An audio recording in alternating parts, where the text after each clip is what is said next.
नांदेड शहरातील श्रीनगर भागातील एका शाळेत 10 वर्षीय अल्पवयीन मुलीवर अत्याचार केल्याची धक्कादायक घटना समोर आली आहे। शाळेतील मुख्याध्यापकाने त्याच शाळेत शिक्षण घेणाऱ्या अल्पवयीन मुलीसोबत गैरकृत्य केल्याचा आरोप आहे।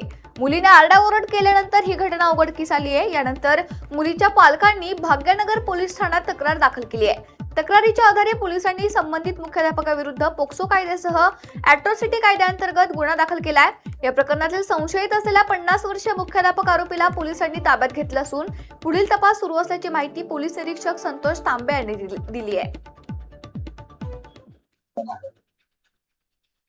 आज रोजी शहरातील श्रीनगर भागात असलेली प्रतिभा निकेतन या शाळेमधील एक 10 वर्षीय अल्पवयीन मुलीसोबत त्या शाळेतील एक शिक्षक सोनवणे म्हणून त्यांनी तिच्यासोबत गैरवर्तन केलं आणि मुलीने तिच्या आईला ती माहिती दिली।